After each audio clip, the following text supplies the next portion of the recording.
Kapitulo 9, talatang 1 hanggang talatang 15. Ngayon, kalabisan na para sa akin na sulatan kayo tungkol sa paglilingkod para sa mga banal. Sapagkat nalalaman ko ang inyong pananabik na aking ipinagmamalaki tungkol sa inyo sa mga taga Macedonia, na ang Akaya ay nakapaghanda na noong nakaraang taon pa, at ang inyong sigasig ay nakapukaw sa karamihan sa kanila. Subalit, aking isinugo ang mga kapatid upang ang aming pagmamalaki tungkol sa inyo ay huwag mawala ng kabuluhan sa bagay na ito, upang ayon sa aking sinabi, kayo'y makapaghanda. Baka sakaling kung ang ilang taga-Macedonia ay dumating na kasama ko at kayo'y marat na hindi handa, kami ay mapapahiya, upang hindi na namin sabihin pati kayo sa pagtitiwalang ito. Kaya iniisip ko na kailangang himukin ang mga kapatid na maunang pumariyan sa inyo at ihanda agad ang inyong kaloob na ipinangako ng una, upang ito'y maihanda bilang isang kusang loob na handog at hindi sa pilitan. Ito ang ibig kong sabihin: ang naghahasik ng bahagya ay mag-aani rin ng bahagya, at ang naghahasik ng sagana ay mag-aani rin ng sagana. Ang bawat isa ay magbigay ayon sa ipinasya ng kanyang puso, hindi mabigat sa loob o kalooban, dala ng pangangailangan, sapagkat iniibig ng Diyos ang nagbibigay ng masaya. At kaya ng Diyos na pasaganain ang lahat ng biyaya sa inyo, upang sa pagkakaroon ninyo ng sapat na lahat ng bagay ay palagi kayong sumagana sa bawat mabuting gawa. Gaya ng nasusulat, siya'y nagsasabog, siya'y nagbibigay sa mga dukha. Ang kanyang katuwiran ay nananatili magpakailanman. Siyang nagbibigay ng binhi sa manghahasik, at ng tinapay bilang pagkain ay siyang magbibigay ng pagpaparami o magpaparami ng inyong binhi upang ihasik, at magparami ng mga bunga ng inyong pagiging matuwid, na kayo ay pinayayaman sa bawat bagay dahil sa inyong kagandahang loob, na sa pamamagitan namin ay nagbubunga ng pasasalamat sa Diyos, sapagkat ang pangangasiwa sa paglilingkod na ito ay hindi lamang pumupuno sa pangangailangan ng mga banal, kundi umaapaw rin sa pamamagitan ng maraming pasasalamat sa Diyos. Sa pamamagitan ng pagpapatunay ng ministeryong ito, niluluwalhati ninyo ang Diyos sa pamamagitan ng pagsunod sa inyong pagpapahayag sa Ebanghelyo ni Kristo, at dahil sa pagiging bukas palad ng inyong pag-aambag para sa kanila at sa lahat ng tao, habang sila ay nananabik sa inyo at nananalangin para sa inyo, dahil nag-uumapaw na biyaya ng Diyos sa inyo. Salamat sa Diyos dahil sa kanyang di mailarawang kaloob. Ang Diyos po ang siya magpala ng kanyang salita. Tayo pong lahat ay patuloy na magbigay pugay sa Panginoon. Patuloy po natin siyang kilalanin na siya po ang patuloy na gagalaw at kikilos sa ating pong kalagitnaan. Dakilang Diyos na unang nagmahal sa bawat isa po sa amin. Unang nagbigay ng pinakadakilang kaloob alang-alang sa bawat isa po sa amin. Salamat po ng maraming sa iyo pong pagmamahal na ito, na dahil sa iyong pagmamahal, nagtamo kami, Panginoon Diyos, ng kaligtasan, buhay, Panginoon, na pahiram mo sa bawat isa po sa amin. Salamat po, O Diyos, sa mga biyayang kaloob mo po sa bawat isa po sa amin. Salamat po sa lahat po ng mga tinatamasa namin na biyaya na nagmumula sa iyo. Hayaan mo po, Panginoon, na patuloy po namin masipan, nakita Panginoon, ang iyo pong ganaw at iyo sa aming pong mga buhay sa mga biyaya at pagpapala po na ito. At kung paano po namin ito dapat na igugol, paano po namin ito dapat na gamitin bilang mga kaloob o biyaya na nagmumula lamang sa iyo na iyo pong ipinagkatiwala sa bawat sa po sa amin. Salamat po ng maraming salamat sa salita mo na aming pong binasa. Dapatan mo po ito ng naahambog na mensahe sa aming pong kalagitnaan. Inaamit po namin, O Diyos, ng katugunan dahil ito po ay aming hinihiling sa pinakadakilang pangalan ng aming Panginoong Jesucristo. Ang lahat po ay magsabi na Amen. Amen. Sige po, palakpakan po natin sa Panginoon.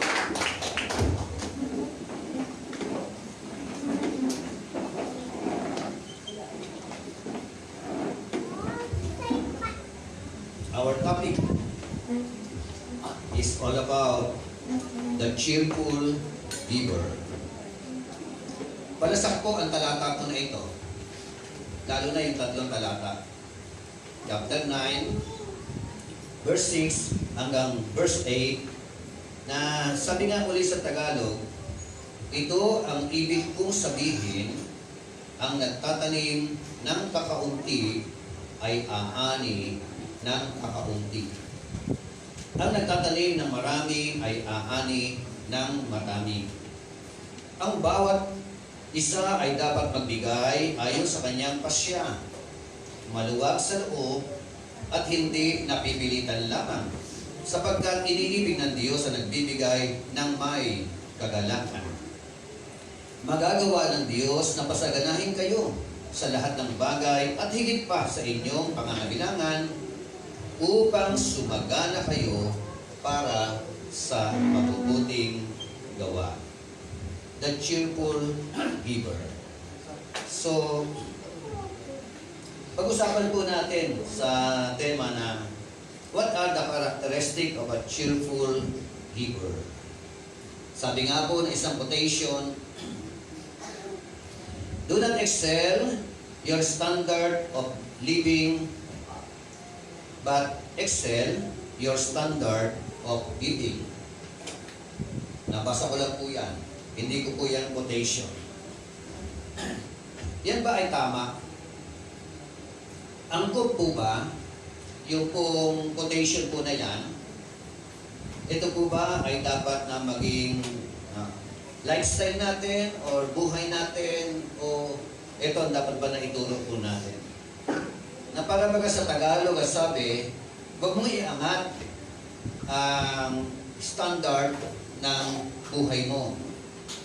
Ang iangat mo, yung standard ng pagbibigay. Is it right? O wrong? So, para sa akin, hindi po yan ang angkop. Ang tama po, you can excel your standard of living and at the same time, excel your standard of giving. Tama po? Ang problema kasi sa atin, nag-e-excel tayo sa standard of living. Pinagpala tayo ng Panginoon, binless tayo ng Panginoon, sumagana ang buhay po natin, pero nakakalungkot, umangat ang buhay natin. Pero yung ating pagkakaloob, no? Pagiging matulungin, ay hindi po umaangat. Are you with me? Dapat po, kaakibat ng pag-angat ng atin pong mga buhay, kasabay po ng pag-angat ng atin pong mga pagiging generous o pagbibigay. Tama po ba? Amen. Parang, pwede wala pa natin ang Panginoon for that. Kaya po ba?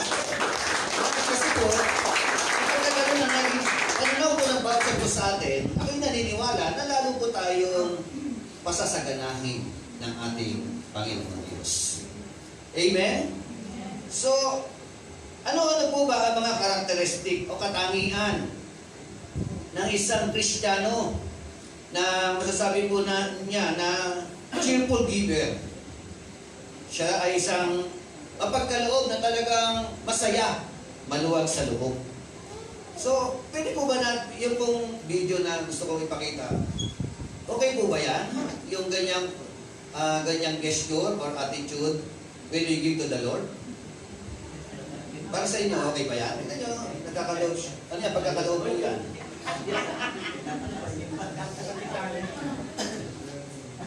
Oh. O, di ba, ano? Talagang nagpe-praise the Lord, eh, no? Talagang may sayaw pa bago hindi ka nilagay yata yung kanyang envelope, eh. Doon sa offering box. O, ayan, nadudukot na yata.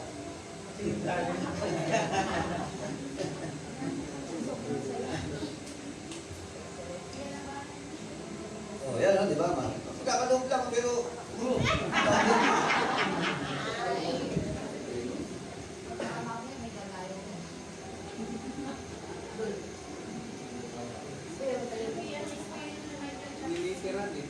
Okay. Yan po. Okay ba yung ganyang paraan ng pagkakaloob? Bahala kayo kung gusto niyo gawin na. Kung gusto niyo, no? Kaya nga hinuli ko yung ating giving ngayon, ano? Yung ating offering, ating tithes. Baka biyakin din yung mamaya. Diba? Bakit? Kaya yung mga dancer, ano?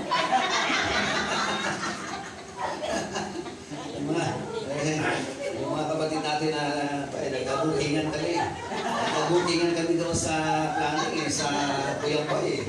Diba? Dami pala magagaling sumayo. Dami mga galing kumanta. Na-enjoy po natin yung fellowship natin doon sa Tanay. Ano po? Okay. So, isa-isahin po natin. Pag-usapan po natin yung characteristic ng tinatawag na cheerful giver. Ito po kasi 2 Corinthians chapter 9, verse 6, 7, and 8.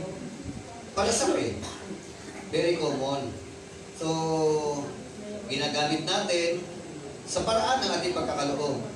Di ba? Pero ano ba talaga yung paraan ng Bible? Ano ba talaga yung tinuturo ng mga talata na yan? Paano tayo magkakaloob? Paano tayo tutulong sa kapwa? Lalo tigit sa mga nangangailangan. Paano tayo tutulong sa gawain ng ating pong Panginoon? Okay, isa-isahin natin. What are the characteristics of a cheerful giver? Una, nasa talatang 6. Ang sabi po ng talatang 6, now, this I say, he who sows sparingly will also reap sparingly. He who sows bountifully will also reap bountifully. Ang sabi diyan sa Tagalog, ito ang ibig kong sabihin. Ang nagtatanim ng kakaunti ay aani ng kakaunti. Ang nagtatanim ng marami ay aani ng marami. Yun po yung pamantayan. Ang problema sa atin, gusto natin umani ng marami. Tama? Gusto natin umaani tayo ng marami. Pero, nagtatanim tayo ng kaunti. Tama po ba yun? Kung gusto mo umani ng marami, magtanim ka ng marami. Pag nagtanim ka ng kaunti, huwag kang umasa, aani ka ng marami. Biblikal po yun, di ba? Kung gusto mo umani ng marami, marami ang itatanim. It depends upon the seed that you sow. Tama po ba? Maraming tanim, maraming ani. Subukan mo, magtanim ka lang ng, halimbawa 3 pirasong puno ng saging. 3 lang. Eh di, ang aanihin mo lang, mula lang doon sa 3 pirasong puno na yun. Alam ka naman magkaroon pa ng iba. Diba? It depends upon nung ating pong tinatawag na pagtatanim. Kaya, the more, the merrier. Amen po ba? The more na marami kayo itatanim, maraming aanihin. Alam niyo po, ito po ay meron pong connection sa gawain ng ating pong Panginoon. ito pong context po na ito. By the way, ang background, chapter 9, verse 1 hanggang verse 5, na ipinagmamalaki ni Pablo ang mga taga-Akaya doon po sa mga taga-Macedonia. Ano po? So, ganyan po ang mga lingkod ng ating Panginoon kapag yung mga miyembro o yung mga nasasakupan ay talagang generous giver, yung pong mga man of God, siyempre, ipinagmamalaki ka ng mga tao na ito sa harapan naman ng ibang mga tao. Amen? At ako'y naniniwala na kapag gano'n ang ating pong attitude, higit sa lahat, ang Diyos ang siyang natutuwa sa bawat isa po sa atin. Amen? So, ang ibig ko sabihin, o unang puntos, he is a person sows bountifully. Bountiful. No? Yung, kung maghasik, marami. Ibig sabihin ng bountiful giver, give in maximum quantity. Yun po ang ibig sabihin. So sabi nga, how should people get themselves in financial crisis? Bakit daw, para bagang marami mga tao ang nagiging kalalagayan po nila, yung pong kulang-kulang pa rin ang kanila po mga buhay. Yung iba naman financial stable. Pero ang problema, unhealthy naman ang kanilang relationship sa bahay. May mga ganun po. Kasi po gusto ko pong masipag po natin yung ating pong naisin ng Panginoon na maranasan po natin bilang ang kanyang mga anak na ang Diyos po ay hindi lamang po concern sa atin pong kaperahan.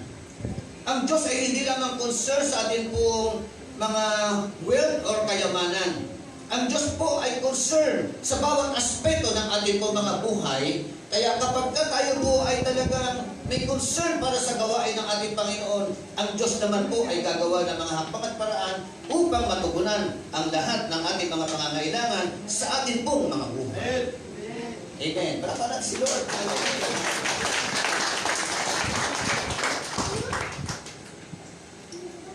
Kasi po, ang nakakalungkot, kumikita tayo ng malaki, pero ang ating kaloob,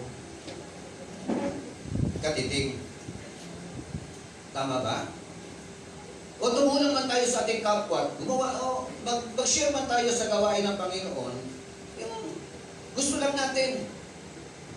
Tingnan natin mamaya, verse 7, tingnan natin yan. So, ang inanais ng Panginoon, na talagang makita po tayo na gumagalaw at talagang nagsasakripisyo alang-alang po sa gawain po ng ating Panginoon. Ano po ang mga nagiging karanasan nila? Ito po. Bakit daw maraming mga tao ang crisis pa rin financially? So, because they fail to recognize that God is the owner of everything and we are simply the managers. Amen? Most of us, marami mga mananampalataya, ganun, na hindi natin nare-recognize o hindi natin kinikilala na lahat ng bagay na naririto, ikaw man, ako man, ano man ang ating mga tinatangkilik, trabahong meron tayo, ito po ay galing sa Diyos na kung saan, kung meron man tayo mga ari-arian, everything that we have, ito po ay pagkakatiwala lamang sa atin ng mapagmahal na Panginoon. Amen? At dahil pagkakatiwala lamang sa atin ng ating Panginoon, tayo po ay huhugot o mag-iisip ng mga kaparaanan na tayo po ay maging pagpapala o pagpalain natin yung Diyos, no? Yung gawain ng Panginoon para lalo naman sumagana ang pagtitiwala o pagkakatiwala ng Diyos sa atin po mga buhay. Amen? Tingnan mo yung katabi mo kung habang manager. Manager. No? Manager, wala money. You are a manager. Diba? A steward, no? Katiwala ng ating mapagmahal na ating pong Panginoon. Sino po rito yung pinagkatiwalaan ng ating Panginoon ng sandamakmak na mga pagpapala? Oh, ayun ako mapina. Diba? Kasi, alam niyo po, kung atin po tingin na kasi atin po mga buhay, ano? Lalo na noon, yun nga, nag-usap nga kami ng Brother Manuel doon sa planning eh. Okay. Kung atin titingnan yung mga background natin, sangkahig, sangtuka. No? Yung para bagang mabuhay ka lang. Di ba? Talagang survival of the fittest, kumbaga. But by the grace of the living God, yun nga, paglipas ng panahon, naging tapat lang tayo na naglilingkod sa ating pong Panginoon. Ang Diyos na ating pinaglilingkuran, siya po ang nag-angat, nagtaas ng ating pong mga buhay. Amen! Gawin ko na! So, kailangan lang po natin i-recognize na kay Lord galing ang lahat ng mga bagay na yan. Amen! Kasi kung hindi natin i-recognize yung mga nasa kay Lord galing ang mga bagay na yan, magiging mayabang tayo, magiging kampante tayo, magiging proud tayo, everything. Akala natin, kayang-kaya natin tumayo sa ating mga sarili mga paa. Ang katotohanan niyan, mga kapatid, kunin lang ni Lord ang ating lakas, tapos na eh. Tama? Pag tinanggal ni Lord ang ating lakas, hindi ka na makapagpapatuloy na maghanap buhay. Ang masakit pa niyan eh, pagka kinuha ang lakas natin, tapos nagkasakit ka pa na matindi, no? Tapos nagpa-doktor ka pa. So, maubos ang iyong pinagpagulan doon po sa pagpapadoktor o pagpapagamot. Kaya, manapat lamang talaga na kinalanin natin ang ating Panginoon, lalo na higit, kapag tayo po ay umaangat sa buhay. Kapag tayo po ay pinagpapala ng ating pong Panginoon, lalo kang umangat ang standard ng ating pong pagkakaloob. Hello? Sino po yung gustong umangat ang standard ng pagkakaloob? Amen. Sana yung ating pong mindset. Kasi po, ang katotohanan niyaan, hindi po natin kayang lagpasan ang pagkakaloob na ginawa ng ating mapagmahal na Panginoon. We cannot outgive God. Amen. So, ano pa? We are not acknowledged that our resources should be used in a manner that honor Him. Hindi natin na-realize yun. Dapat daw po, bilang mga Kristiyano na mga pinagpala ng Panginoon sa iba't ibang aspeto ng kanilang po mga buhay, ang sabi po, gamitin po natin o kilalanin natin na anuman ang meron tayo, mga kaloob na ito, mga biyaya na ito, na nagmumula sa ating po mapagmahal na Panginoon, ang kanyang layunin, gamitin ang mga bagay na ito para magtayo, no, ng kanyang kaharian dito sa lupa. Amen. Amen? This is God's resources. Ipinagkatiwala sa bawat isa po sa atin. Kung tayo po ay magiging tapat sa pagkakatiwala na ito na ating po Panginoon, ako'y naniniwala, mas marami pa po ipagkakatiwala ang Diyos sa buhay ng bawat isa sa atin. Pero kapag ikaw ay hindi naging katiwa-tiwala sa maliit na bagay o anumang meron ka, ako'y naniniwala na po pwede naman niya mawala. Are you with me? Pero kapag ipinapagamit natin, lalong lumalago. Lalong dumadami ang mga resources na ipinagkatiwala sa atin natin Panginoon Diyos. Hallelujah! So, ano pa po? Bakit maraming mga Kristiyano ang hindi umaangat ang buhay? Ako lang personally, naobserbahan ko yung mga kapatid ko nga na nasa Pangasinan. Yung mga kapatid ko na hindi masyadong giver sa gawain ng Panginoon. Hanggang ngayon, ilang taon na, ganun pa rin ang kanilang mga buhay. Pero lalong-lalo na yung isa kong kapatid doon na talagang very supportive pagka kami nagpupunta doon. Nakita ko po kung paano siya iniangat ng Panginoon. Kung paano siya pinagkawala ng ating Panginoon. Ektarya rin ang lupa. Ektarya rin ang kanyang yung mga manggahan, yung palayan, may truck, mayroong mga bagong mga sasakyan. So, yun po yung lalong dumadami, lalong lumalago, lalong nagbubukas ang Diyos ng oportunidad para magkaroon ka ng mga source of blessing. Amen po ba? Pero yung mga punachi sa gawain ng ating Panginoon, obserbahan mo, tagal-tagal hindi umangat ang buhay. Hindi lumago ang mga tinatawag na wealth coming from the Lord our God. Amen po ba? So, kapag ka ikaw ay naging tapat sa mga pagkakatiwala na ito ng ating Panginoon, ako'y naniniwala, meron pa po mga bagay na ipagkakatiwala sa iyo ang Diyos. Amen? So, sabi nga na isang kasabihan, in connection to our wealth, kayamanan, everything that we have, you cannot take it with you, but you can send it on ahead. Amen? Hindi mo siya madadala doon sa kabilang buhay. Are you with me? Pero, kung pwede mo po na ito ay ipadala na ngayon pa lang. Paano mangyayari yung mga bagay na ito? You cannot take it with you, but you can send it on ahead. Ako'y naniniwala, mga kapatid, na hindi nagkataon na kayo ay mga pinagpala ng Panginoon. Nagbukas ng open door ang Panginoon para kayo ay i-bless. Pero ako rin po ay naniniwala, hindi lang natin alam na kayo po, kaya pinagpala ng ating Panginoon, kaya tayo pinagpapala ng Panginoon is for you, for us, to become a channel of God's blessing. Amen?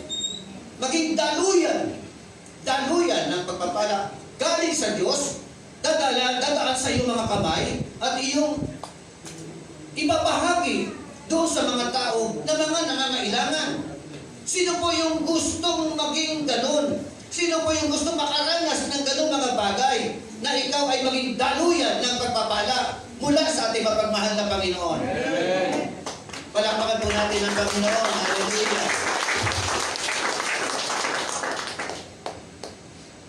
Ang sarap kapag ikaw ay nagiging instrumento ng ating Panginoon. Isa pa po siyempre kapag ikaw ay talagang tapat na nagkakaloob para sa gawain ng Panginoon, of course, sabi ko nga, kaakibat nito, aangat ang buhay mo. At alam niyo po ba, kapag umaangat ang buhay mo, tinitingala ka ng mga tao. Tama ba yun? Are you with me? Kapag ikaw ay hikahos, ang tingin sa iyo ng mga tao maliit. Common lang yun, di ba? Natural. Yun ang common na pananaw ng mga tao. Kaya, syempre, pwede nating asamin na tayo naman po ay pagpalain ng Panginoon, iangat ng Panginoon natin ang mga buhay, at kaakibat nito, ng pag-angat ng ating pong mga buhay, isipin po natin palagi na ang ating mga paa ay nakatungtong pa rin sa lupa. Hello? Kasi marami po umaangat ang buhay, gumaganda ang kabuhayan, nagsisipag-yaman, nagsisipag-yabang. Hello? Tanggalin po natin ang kaisipan ng mga bagay na ito. Habang pinagpapala tayo ng ating mapagmahal na Panginoon, lalo naman po tayong dapat na maging mapagpakumbaba sa Kanyang harapan upang sa ganon, lalo niya tayong itataas sa harapan ng mga tao.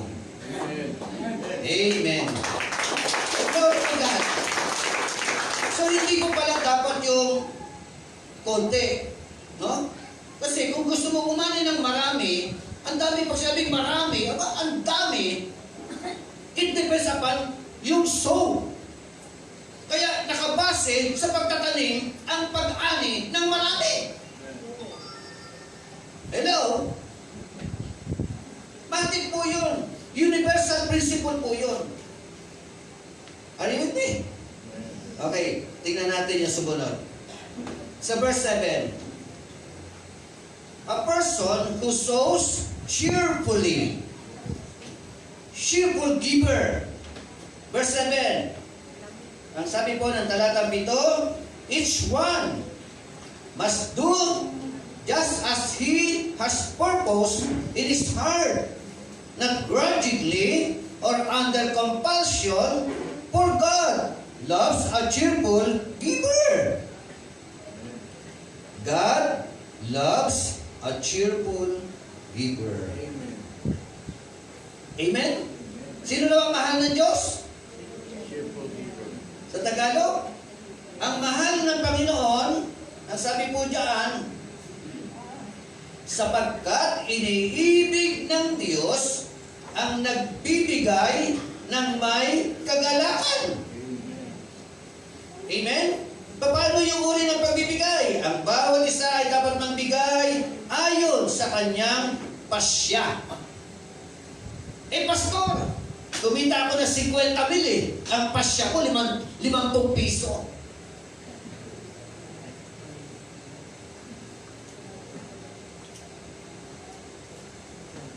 Ano? Sparingly or bountifully? Tama po ba yun?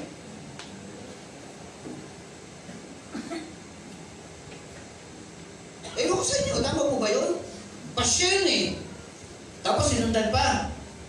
Bukal sa kalooban. Purpose in his heart. Ayon sa kanyang pasya. Tapos nag-grudgingly, Pastor, maluwag sa loob ko ito eh. Are you with me? Tapos yung sumunod, not under compulsion. Hindi napipilitan lamang. Kaya yun ang bukal sa kalooban ko. Ang tanong, kung babalikan natin ang talatang 6, nasaan nakalagay? Sparingly or bountifully? Bountifully or sparingly?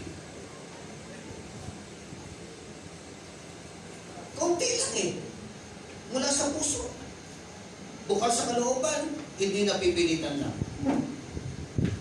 Ibig sabihin, nandoon ka sa sparingly. Ngayon, ano po ang ani nito?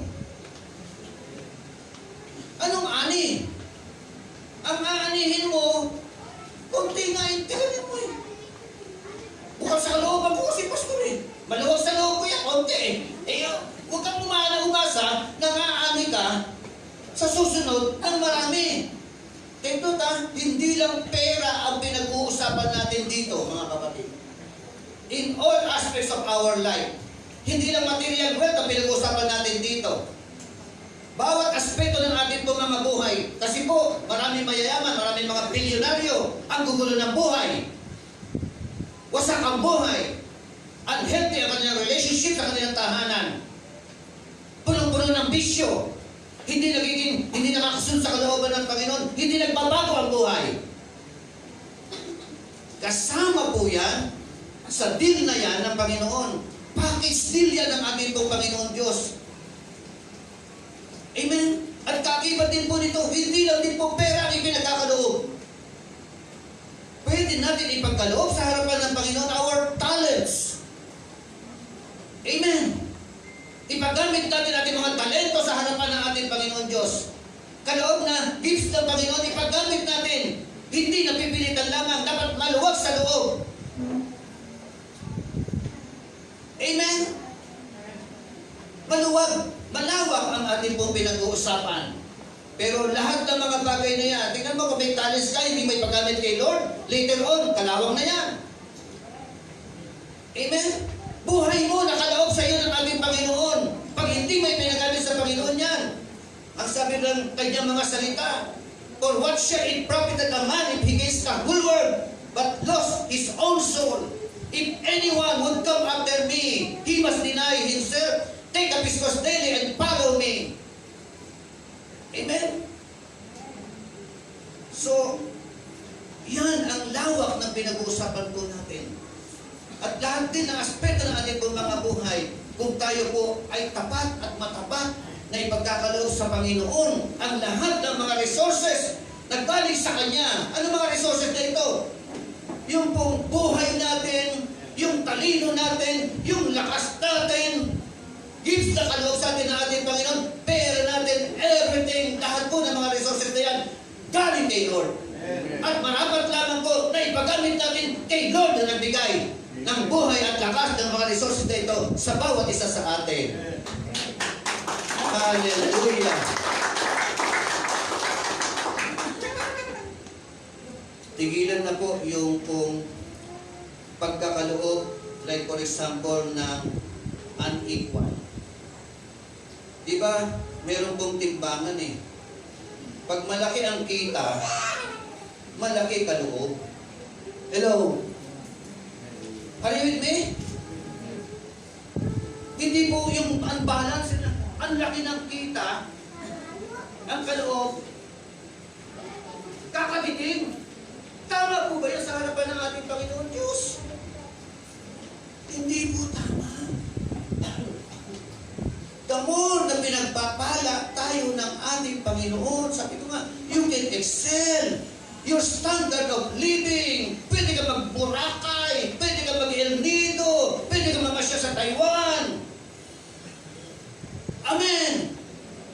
Pero, kaakibat po ng mga pagkakataon na yan ay pinagkakaroon sa atin ng Panginoon, huwag po natin maliitin ang ating pong pagkakaloob sa gawain ng Panginoon. Hindi kayo. Amen ba? Amen. Palakpakan natin ang Panginoon. Glory to God. Pangatlo, talatang 8. Is a person prepared to experience, ano yon? Abound grace. Wow. Pagka ikaw pala cheerful giver, inilalagay mo ang sarili mo, inihahanda mo ang sarili mo, lalong makaranas ng mga ibayong grasya, pagpapala mula sa ating pong Panginoon. Eh, ano sinasabi kapag kayo nagpapabless kung ano man yan, patik pa lang yan. Meron pa nakahanda ang Panginoon. It depends upon your faithfulness to the Lord. Amen po ba? Okay, talatang 8. Ang sabi po ng Tagalog version, at kaya ng Diyos na pasaganain ang lahat ng biyaya sa inyo. Ano layunin? Upang sa pagkakaroon ninyo ng sapat ng lahat ng bagay ay palagi kayong sumasagana sa bawat mabubuting gawa.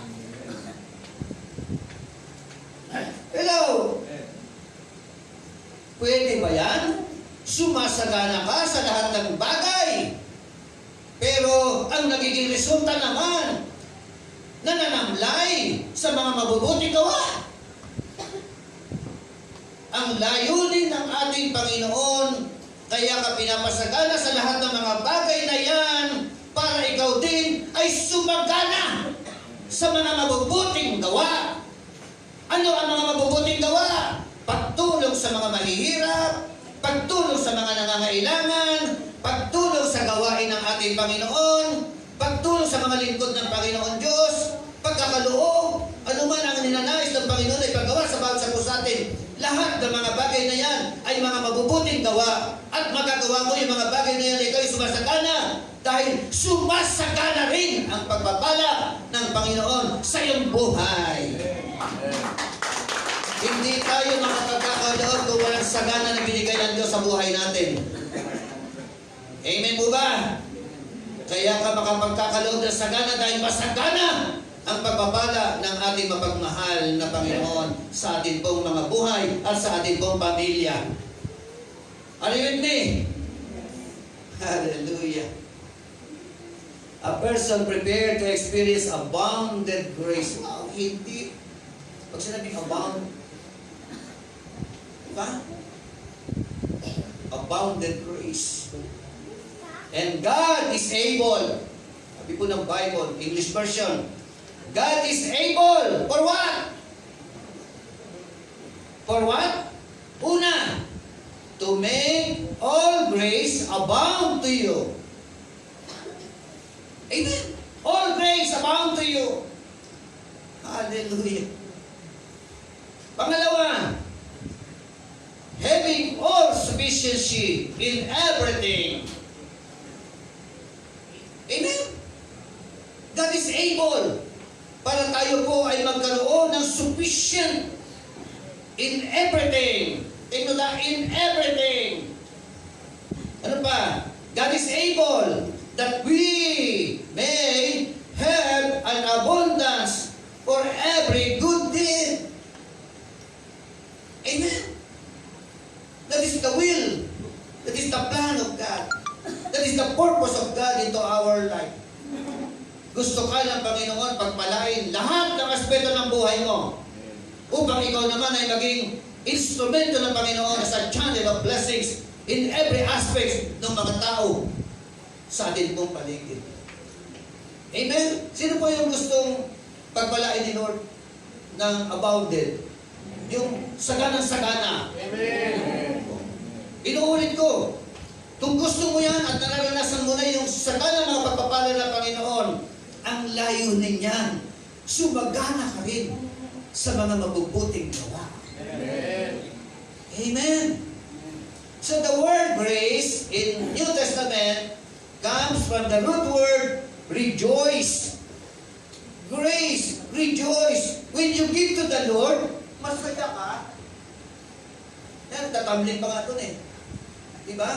Pag nagkakalabas ka sa gawain ng Panginoon, talagang galak na galak ka.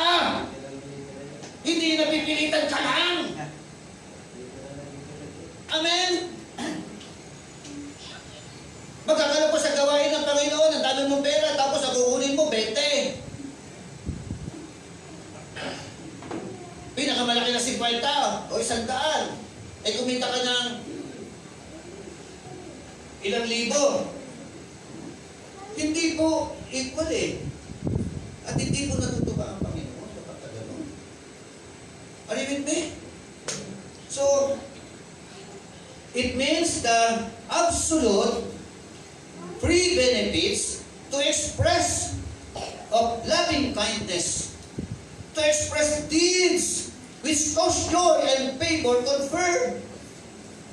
So, nung sinabi ni Pablo, when Paul writes, God is able or abound to you, it means that the Lord shows you a super abundance of kindness that will cause you to give cheerfully. Ulitin ko po, nung sinabi ni Pablo, God is able or abound to you everything that we have, ibig sabihin, ang Diyos po ipinapakita po sa atin kung gaano siya kamabuti sa atin pong mga buhay. At kapag nakita po natin ang kabutihan at kadakilaan ng Diyos sa atin pong mga buhay, walang dahilan para hindi mo ibigay ang buhay mo, ang talento mo, ang lakas mo, ang resources mo para sa Kanya. Kasi po, naranasan natin ang iba yung pagpapala, lahat ng aspeto ng ating pong mga buhay, higit sa lahat ang kaligtasan na ginawa ng ating mapagmahal na Panginoon sa ating pong mga buhay. Ibinigay ng ating Ama sa langit ang ating Panginoon Kristo. The best gift that ever have. Amen. At nagsakripisyo ang ating Panginoon Kristo doon sa krus ng Kalbaryo. Ibinigay niya ang kanyang sarili, alam-alam sa iyo, sa akin, sa bawat isa po sa atin, upang ikaw na pamulusok sa impyerno ay magtamo ng kaligtasan na nagmumula lamang sa Kanya. Walang dahilan para hindi natin suklian ang kabutihan ng Diyos na ito sa ating mga buhay, lalo na kung sumasagana ang mga biyaya at pagpapala ng mga resources na galing kay Lord sa buhay po natin. Tinuulit ko, walang dahilan. Hindi ka dapat magpulipot sa Panginoon. Ibigay natin yung the best para sa Panginoon. Bakit? Kasi ibinigay ng Diyos ang the best para sa atin. Ibinigay niya ang kanyang buktong na anak upang magkaroon tayo ng pag-asa. Amen po ba?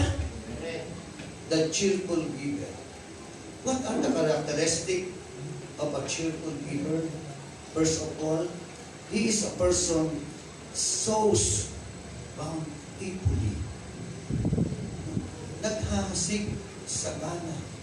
Kahit alam niya, sagana ang aanihin. He is a person sows cheerfully. And he is a person prepared to experience abounded grace. Amen? So, kahit mo lahat ito ngayon. Glory to God in the highest. Hallelujah. Tignan mo sa kero. Awit tayo sa Panginoon. Patuloy natin pagkulay-kulayan yung dakilang kaloob ng Diyos sa bawat isa po sa atin. Napakasimple ng kanyang mga salita. For God so loved the world. Because God so loved the world, He gave His only begotten Son. Ang pamantayan na ikaw ay nagmamahal. Magkakaloob ka ng pinaka-the best sa iyo minamahal. Minahal tayo ng ating mapagmahal ng Panginoon. Hindi niya lang sinabi, Lord, I love you. Mga tao, mahal ko kayo. Nung sinabi niya yun, pinatunayan niya. Ibinigay niya ang kanyang the best. At ang the best ay walang iba kundi ang ating Panginoon sa Kristo. Sinabi na ating Panginoon sa Kristo na mahal tayo ng ating Panginoon. Ibinigay niya ang kanyang sarili alang-alang sa bawat sa atin. Glory to God. Thank you so much, Lord, for your goodness. Thank you, Lord, for the love that we experience, Lord. And because of that love, yung pag-ibig na ito ang nagpo-compel sa amin upang ganapin, Panginoon, ang mga bagay na nais mo pong ganapin po namin. Salamat po sa reminder, paalaala, na kami po na mga anak mo ay maging cheerful na mga tagapagkaloob. Magkakaloob na ayon sa aming pasya, magkakaloob na maluwag sa aming loob, magkakaloob na hindi napipilitan lamang, na ibibigay po namin yung the best.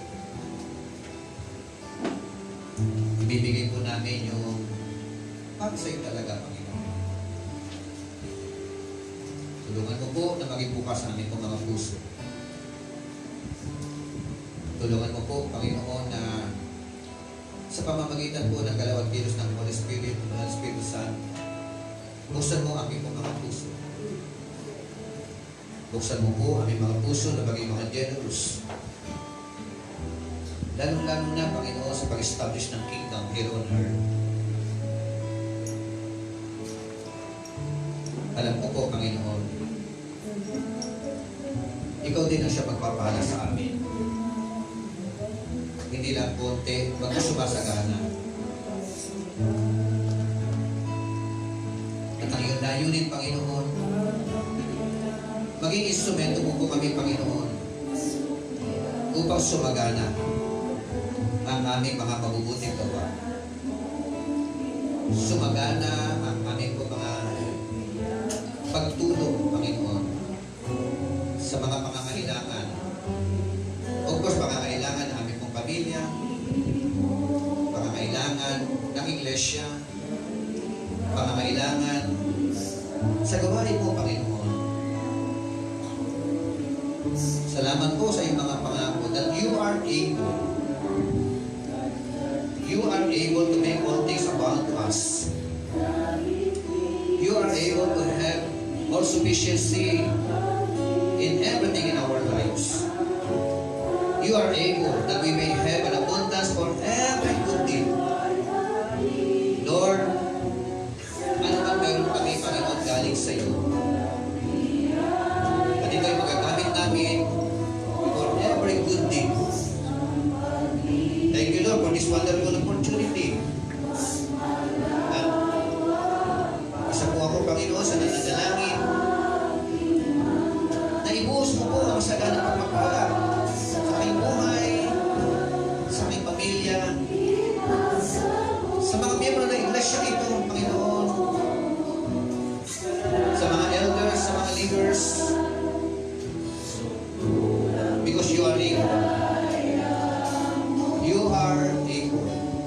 is impossible with you. At sa mga pinagpapala ng Panginoon, open our hearts, our mind, that you have a purpose, Lord. You are a great purpose. You have a great purpose in our lives. Bakit nagbukas ka ng opportunity sa amin?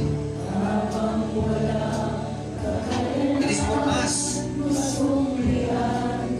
an opportunity na maging instrumento mo